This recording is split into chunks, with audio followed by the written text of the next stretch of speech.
सदाशिवसमारम्भां शङ्कराचार्यमध्यमाम् अस्मदाचार्यपर्यन्तां वन्दे गुरुपरम्पराम्.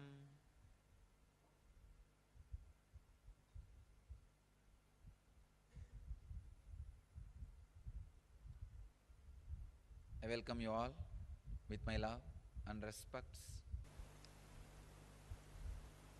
Today's subject for the satsang is wealth, creation and sustenance.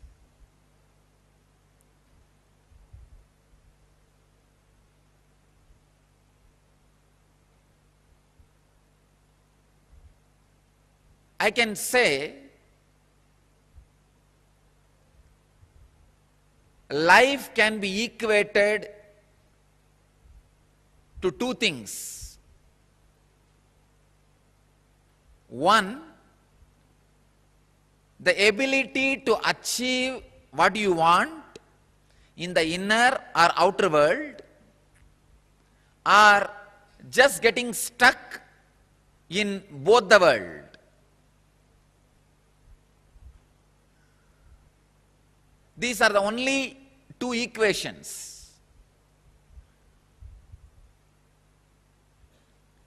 As on now, at least people who are sitting in front of me, I can say very clearly there is nobody who doesn't want wealth. Everybody wants it. But they do not increase the life in them to the level they want it. Wealth can be equated to the life energy you express. Straight equation. Because as on now, a normal man has wealth as the first priority in the life. So be very clear. If you do not have wealth, don't blame anybody, just you are not expressing life in you. Life energy is not happening in you. You may think, what an incarnation has to do with wealth? Why Swamiji should talk about wealth? I can tell you, wealth itself is not wrong. Your concept about wealth, if it is correct and proper, not only it will not be wrong, it will be right. I wanted to present first few basic concepts about wealth properly. First, when a man decides to create wealth, not steal, understand, create wealth, you will have wealth and the great fulfillment you lived. And your whole energy will be towards the creation, not destroying others. I am seeing very clearly. The fellows who are interested in destroying others, going after people, harassing them, they are completely dull, dead. In their very consciousness, they are poor. I tell you, the consciousness attitude which works towards creating wealth, makes you non-violent, because your whole energy becomes creative. Creating wealth brings tremendous interest in life and non-violence. First I have to clear all the wrong concepts about wealth. Only then I should talk about wealth. Otherwise you will not be able to grasp why an incarnation, a Paramahamsa should talk about wealth, why a sannyasi should talk about wealth.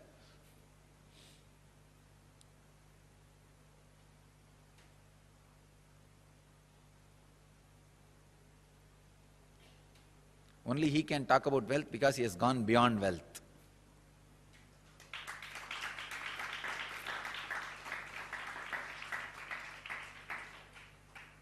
he cannot be made wealthy by wealth. Only a man who cannot be made wealthy by wealth has a right to talk all the secrets about wealth. Only those methods of grabbing, stealing, robbing is wrong, sin.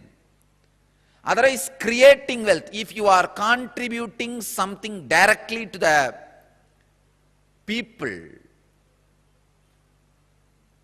universe, if you are grabbing from others without contributing anything, that is what is sin. So creating wealth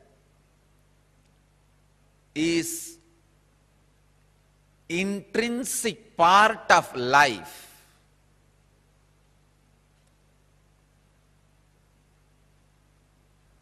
Krishna says very beautifully in Gita, Gahano karmano gatihi.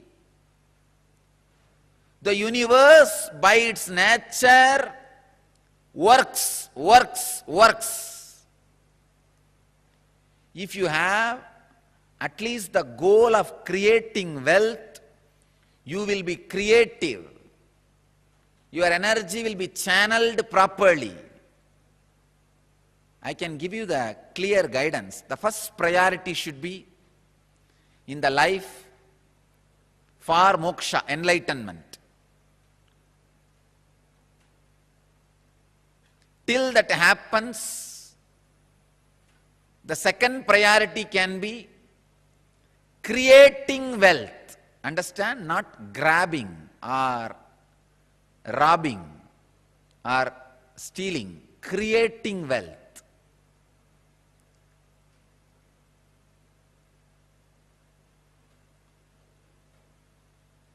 Anything else is a third priority.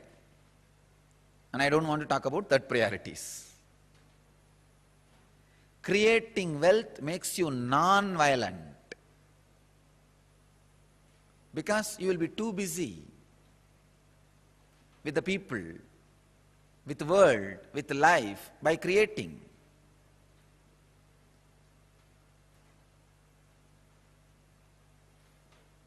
First, remove the guilt about wealth from your inner space. Second, understand the expression of life through you is equivalent to the wealth you create, not grab, you create. So the more and more life energy starts expressing through you, more and more you create.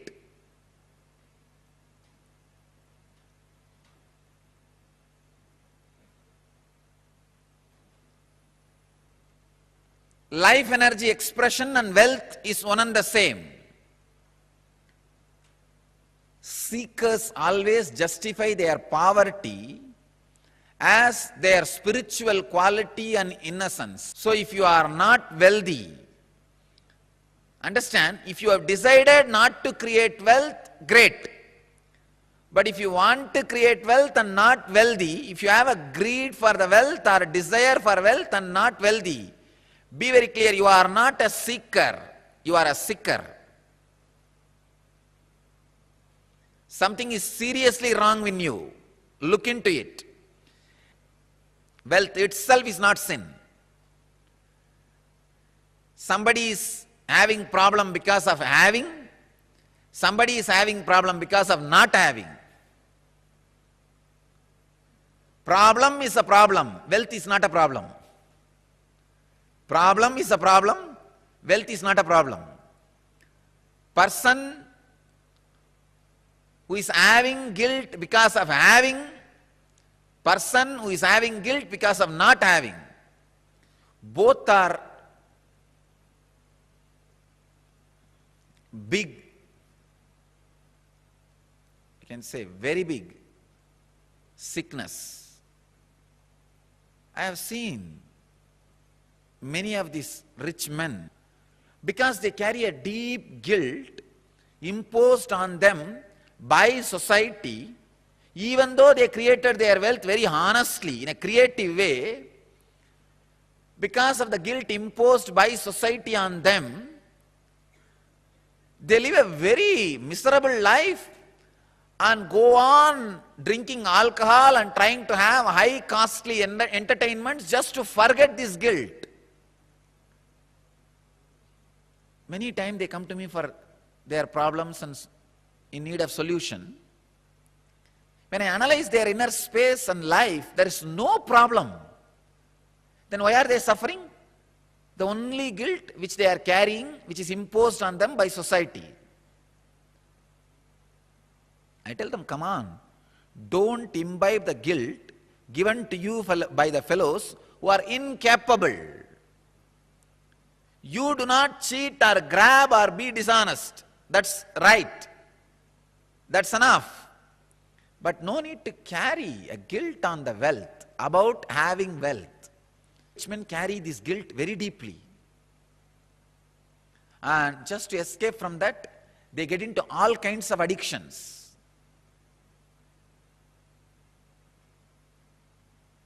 And their life is hell as a fellow who doesn't have money.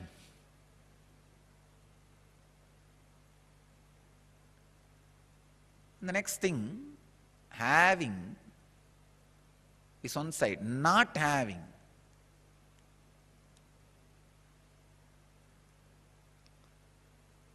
This is a very funny side.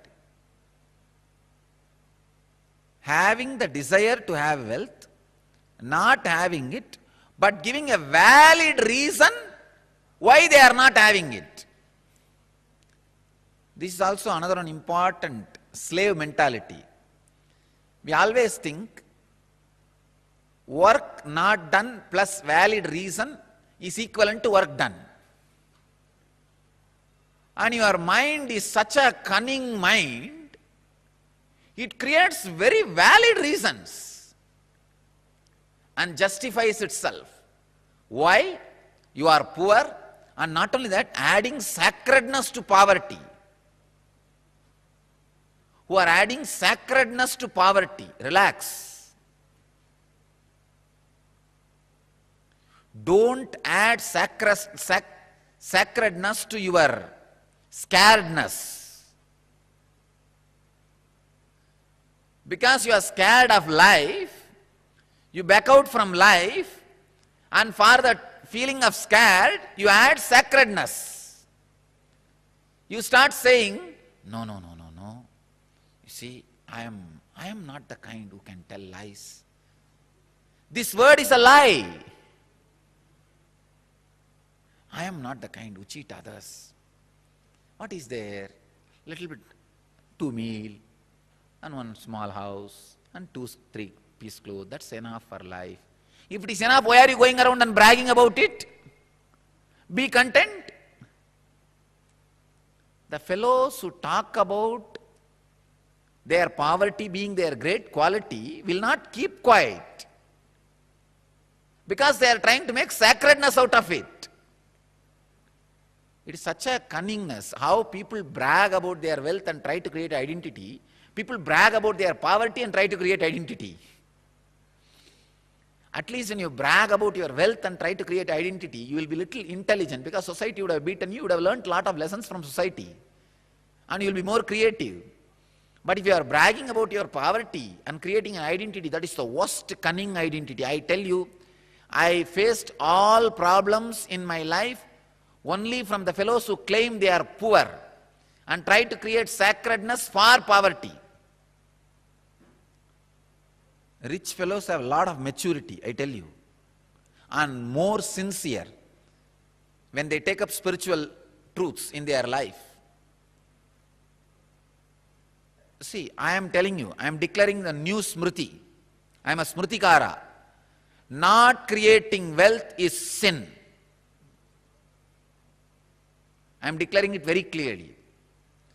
Just like a grabbing, stealing, accumulating wealth in a wrong ways is a sin, grabbing, stealing, robbing, how it is sin. Same way, not creating is sin. It means what? You don't take the responsibility for your actions. Your actions are not focused.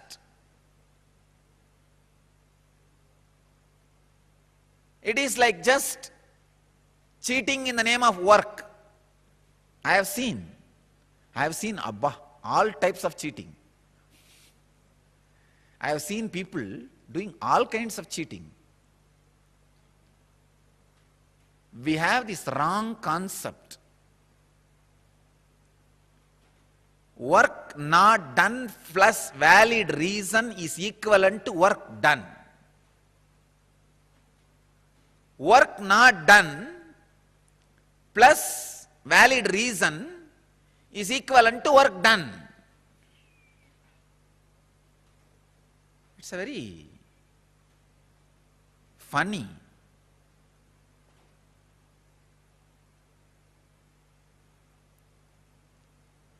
Especially these Vedantis. I am telling you, because I am a Vedanti, I am telling you, I am not criticizing others, I am doing a self-criticism of the whole, the ideology.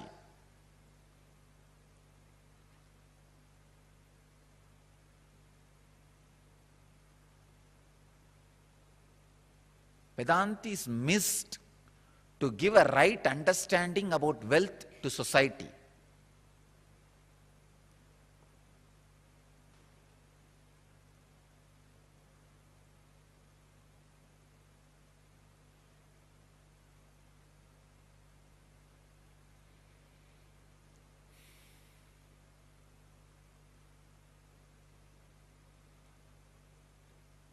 Right understanding about wealth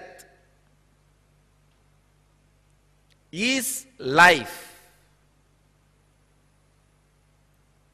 I wanted all of you to understand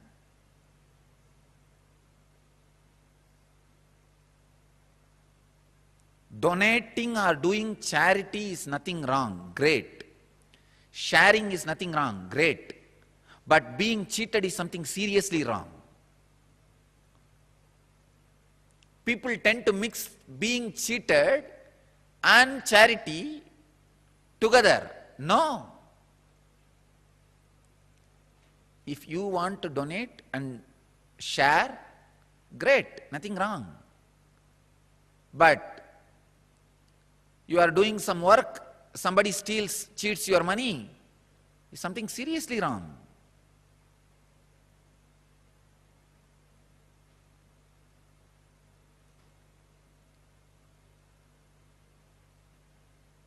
Be intelligent.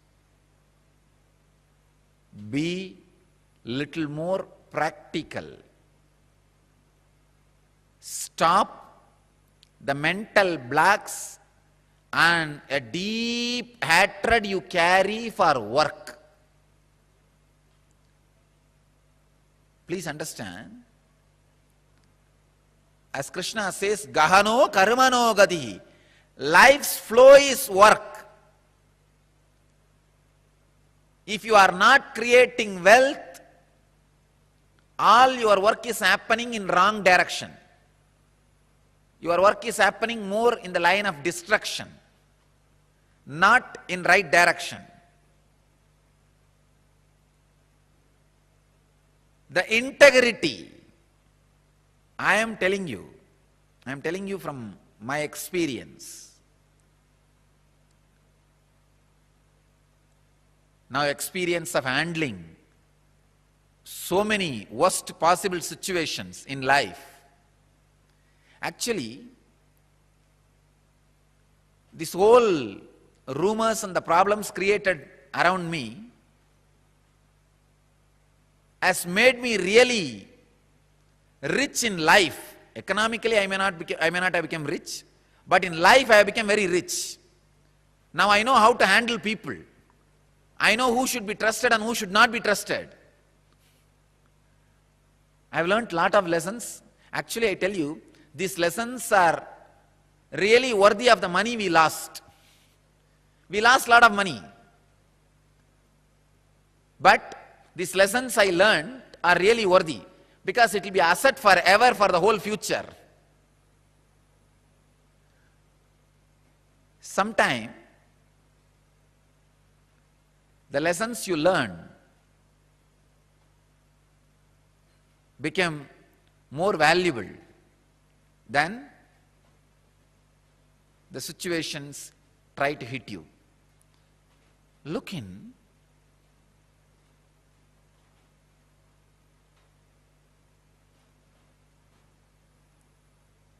Remove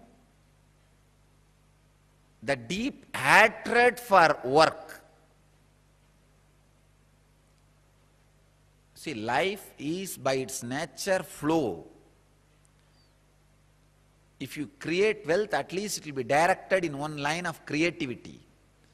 If you are not creating wealth, be very clear. One, you will be spending all your time in destroying something, somebody, or you will be spending all your time in fighting with you, in depression. Fighting with your own self.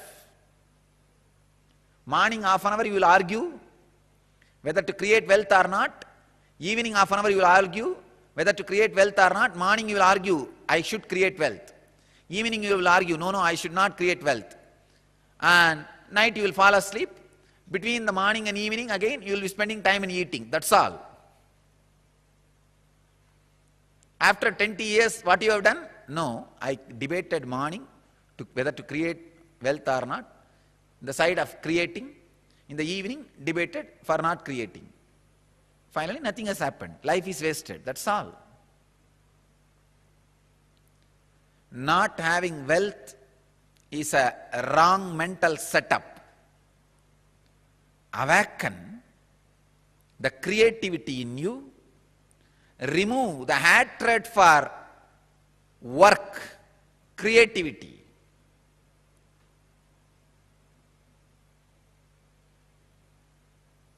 I'll give you further, deeper, exact techniques and process to create wealthy consciousness. First you need to create a wealthy consciousness which is ready to take the responsibility to create and sustain, which is ready to take the responsibility of being creative. For being creative, you need to take many responsibilities. It doesn't happen like a breeze. Even if the breeze happens, you need to be responsible to keep your doors open for the breeze to blow through you, flow through you.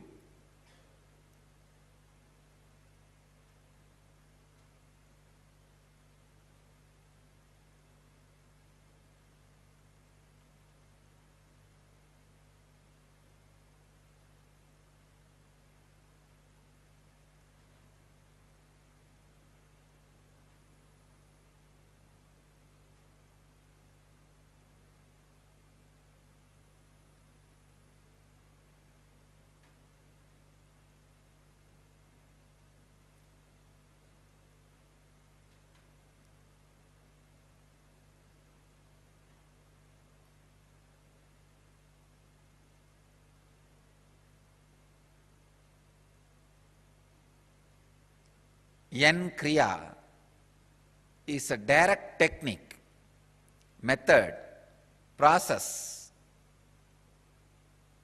for creating a wealth consciousness in you. Of course, now I am developing a clear procedure and process, techniques and technology for creating wealthy consciousness in you. That is what I am offering as a Yen Wealth program.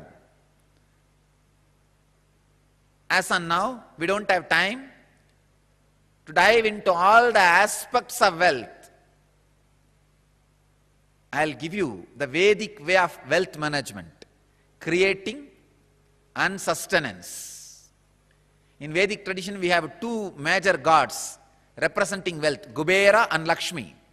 Kubera is a guy who holds stock market. Lakshmi is the bank circulating. Lakshmi gives, circulates. Kubera holds, sits on it. Treasury and currency. We have another two dimensions of wealth in Vedic tradition. Sanganidhi, Badumanidhi. Understand? Badumanidhi means flowered wealth, like a lotus, created. Sanganidhi means conquered wealth. Flowered wealth, conquered wealth. Conquered wealth is not robbed wealth. Please understand. Conquered wealth is not robbed wealth. It is not like a Gajni Muhammad coming to Somnath temple and robbing the whole temple, grabbing all the gold and taking it away. No, that is not Sanganidhi. Sanganidhi is conquered from the natural sources. Badmanidhi is made to flower from natural resources. So I will speak on the different dimensions. Sanganidhi, Badmanidhi means creating way. Creating as two system in the Vedic tradition. Sanganidhi, Badmanidhi. And sustenance as two system. Kubera and Lakshmi. So I will speak on all four dimensions in the wealth management program. How an enlightened man creates and maintains wealth without being touched, but it is created and shared with the world. Please understand, I have the right to talk about this subject because I created.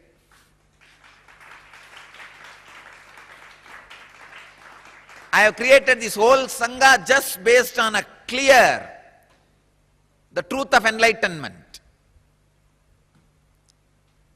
Thousands of rumors may happen around me. People may try to create, but nobody can deny the honest, proper, hard-working way we created this whole wealth and maintaining this whole Sangha.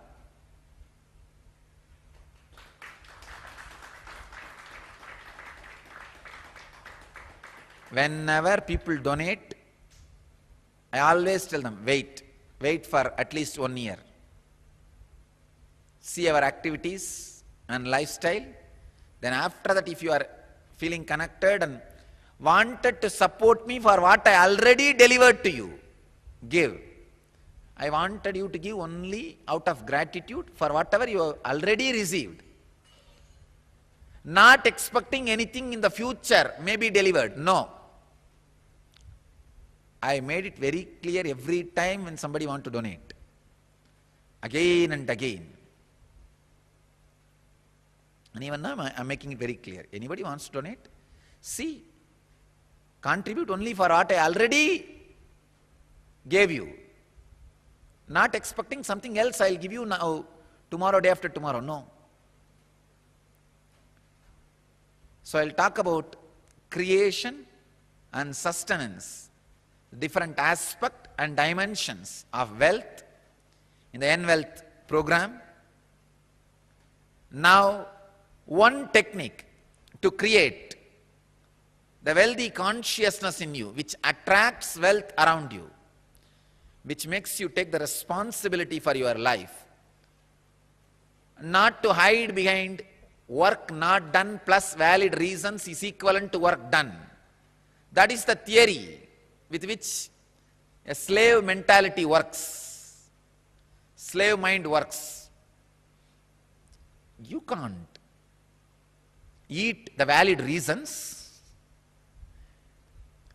Valid reasons cannot give what you want in the life. Valid reasons are growing out of depression.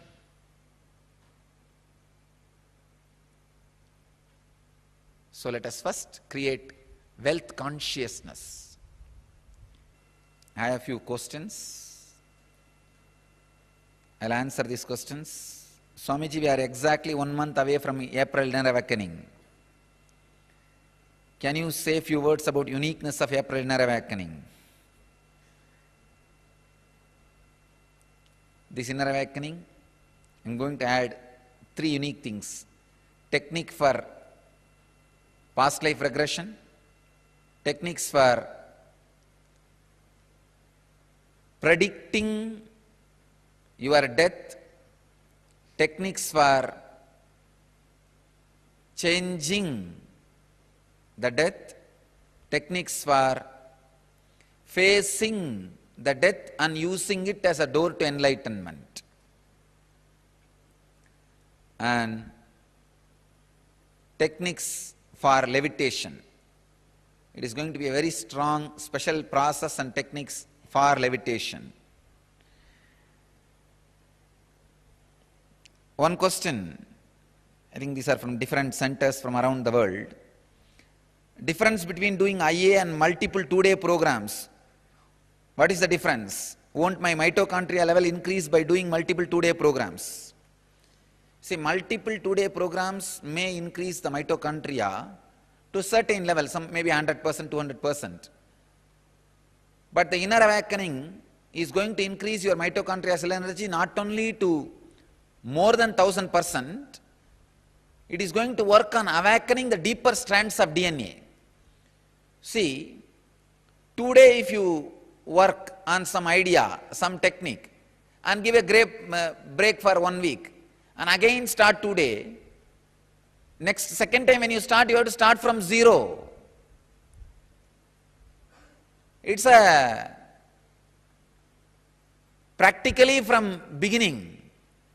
That is the reason I am telling you, if it is continuous 21 days, the process will be strong, solid and permanent in you.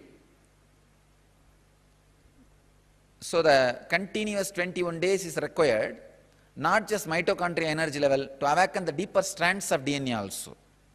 That's the reason I recommend 21-day program than multiple 2-day programs. Multiple 2-day programs are more for introduction and give you the first experience. But the 21 days make you stable in that experience.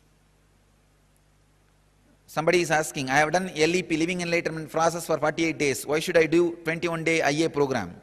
Again, that LEP is more like a initial introduction. Whatever I created, I just expressed.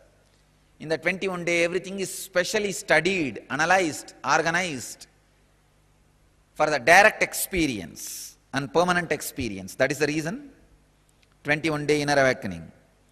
I am watching morning Patanjali Yoga Sutras and evening Brahma Sutras regularly. I am experiencing levitation and really enjoying the experience. I feel fulfilled and satisfied. What will I get by attending the inner awakening? Fulfilled and satisfied is the first step for the spiritual growth. In inner awakening, you will enter into the deeper mystical dimensions of ultimate enlightenment. You see, the initial level of feeling fulfilled and satisfied is great when you get certain experiences.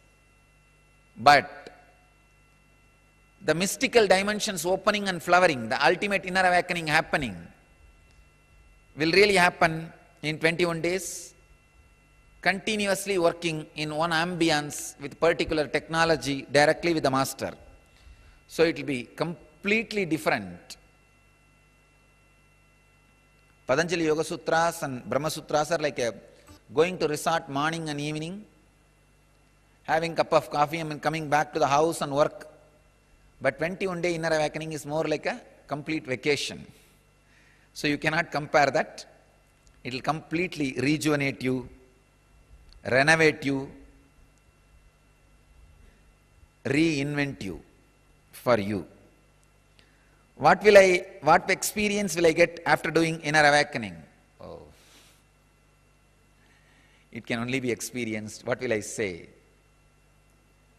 You should see the experience of the people who attended the program. That will give you more understanding. This time I work to make you experience the mitochondria cell energy awakening and the deeper strands of DNA awakening. Above all, a complete, intense inner fulfillment and inner awakening for spiritual enlightenment. So I recommend, invite, expect all of you to be here for inner awakening from around the world. So I bless all of you. Let you all achieve, experience, live, express, radiate, and share the eternal bliss, Nityananda.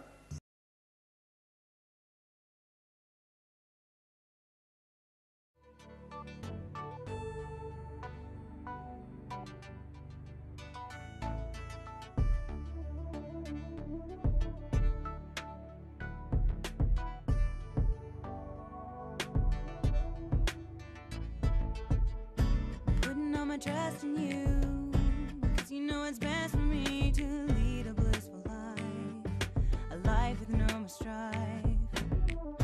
Can't believe the things I do, just to spend a little time with you. Nothing will compare, I know you will take care. You're always showing us compassion, your love is endless like an ocean. Nityananda, Nityananda. My life's become a meditation. Ever since we had a deep connection.